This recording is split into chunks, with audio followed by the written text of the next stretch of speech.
Assalamualaikum warahmatullahi wabarakatuh.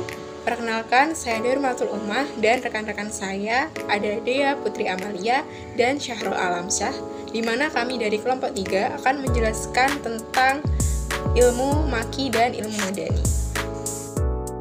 Assalamualaikum warahmatullahi wabarakatuh. Saya di sini akan menjelaskan tentang pengertian ilmu maki dan juga madani. Dapat diketahui bahwa para ulama dalam mendefinisikan al-maki dan juga al-madani terdapat 3 definisi. Yang pertama, berdasarkan turunnya suatu ayat. Ilmu maki dan madani merujuk pada kajian mengenai ayat-ayat Al-Quran berdasarkan tempat turunnya, yakni Makkah atau Madinah.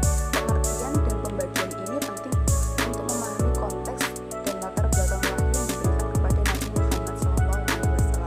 Ayat maki, ayat-ayat yang diturunkan sebelum Nabi Muhammad SAW hijrah ke Madinah, yakni ketika beliau berada di Makkah. Biasanya ayat-ayat maki memiliki ciri-ciri fokus pada aspek dasar iman seperti tauhid, hari kiamat, dan akhlak, menghadapi tantangan dari orang-orang Quraisy dan masyarakat Makkah yang menolak ajaran Islam, mungkin bersifat lebih umum dan universal dalam pesan-pesannya. Ayat madani, ayat-ayat yang diturunkan setelah Nabi Muhammad SAW hijrah ke Madinah. Ciri-cirinya meliputi fokus pada hukum-hukum praktis dan aturan-aturan yang mengatur kehidupan masyarakat Muslim seperti hukum-hukum sosial, ekonomi, dan perundang-undangan, menanggapi situasi sosial politik yang terjadi di Madinah dan menjawab tantangan serta kebutuhan komunitas Muslim yang baru berkembang. Yang kedua yaitu berdasarkan seruan dari ayat tersebut.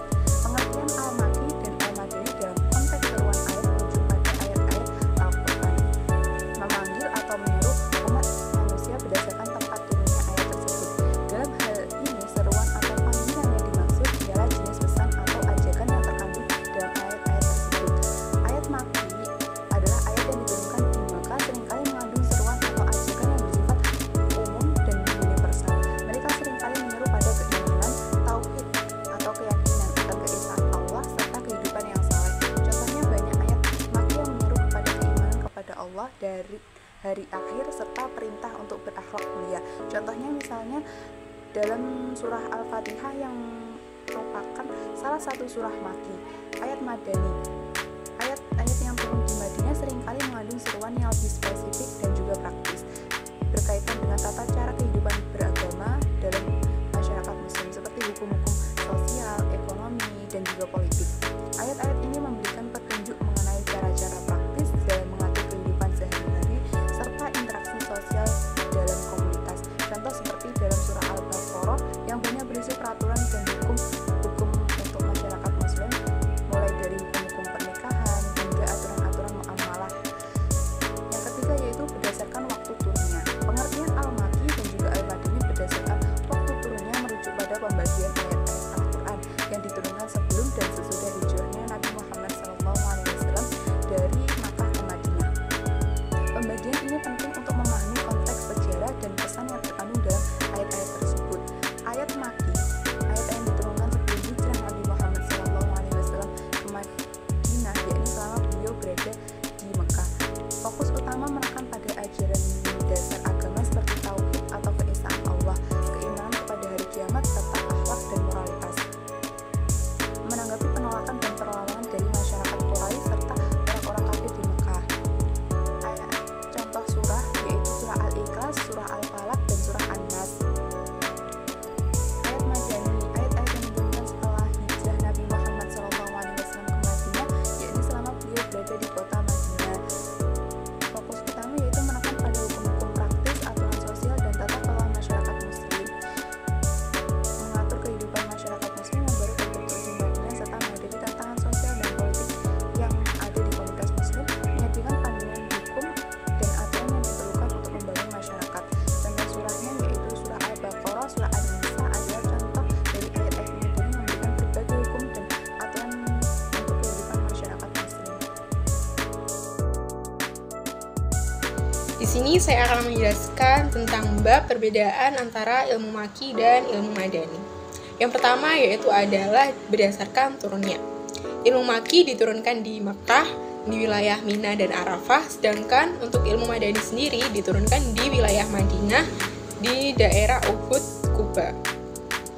Sedangkan untuk perbedaan pada dilihat dari sudut periode hijrah, itu dimana kalau ilmu maki itu adalah pra-hijrah atau sebelum hijrahnya Nabi Muhammad SAW ke Madinah.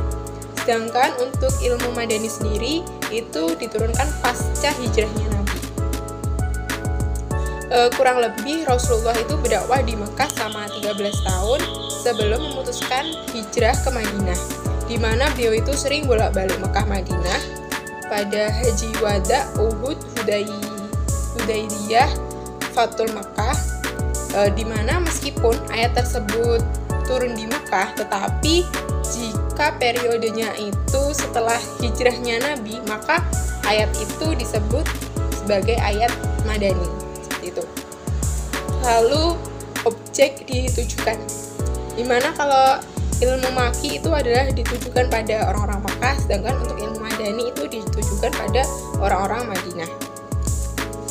Nah, dalam hal ini banyak ulama yang lebih setuju jika untuk pendefinisian ilmu maki dan madani sendiri itu dibedakan pada periode hijrahnya Nabi, yaitu untuk ilmu maki itu adalah pra atau sebelum hijrahnya Nabi, sedangkan untuk ilmu madani sendiri itu adalah pasca hijrahnya Nabi.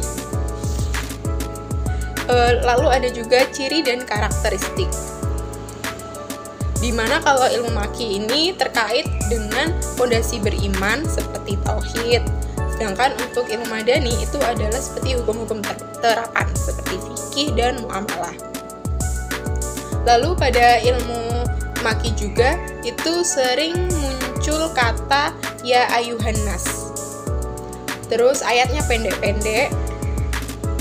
Sedangkan untuk ilmu madani itu sering muncul kata ya ayyuhalladzina amanu. Selain itu ayatnya juga panjang-panjang. Karena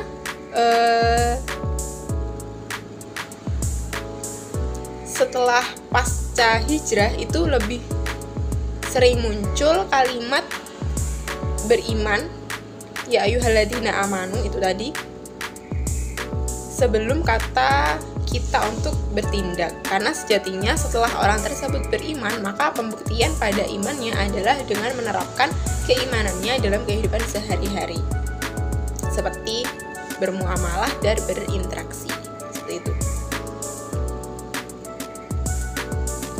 Lalu ada juga cara yang dilakukan ulama zaman dahulu untuk menentukan surat makiyah dan madaniyah.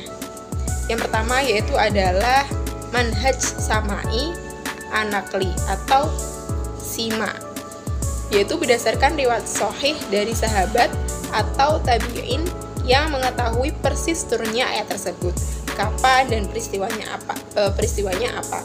Tapi perlu diketahui bahwa tidak ada satu riwayat pun yang menetapkan antara maki dan madani sendiri. Lalu cara yang kedua yaitu adalah manhaj qiyasi al-ijtihad, yaitu berdasarkan pendapat ulama atau ijtihad ulama dengan berdasarkan ciri-ciri dan karakteristik.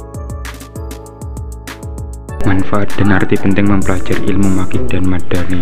Yang pertama yaitu pemahaman konteks historis, yaitu memahami dan mengetahui latar belakang sejarah saat ayat Al-Quran diturunkan.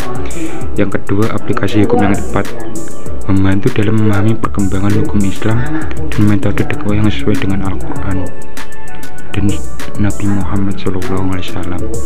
Yang ketiga, pemahaman tentang kehidupan Nabi Muhammad SAW, yaitu memahami rekam jejak kehidupan Nabi Muhammad mulai dari lahir hingga ia diangkat sebagai Nabi dan Rasul.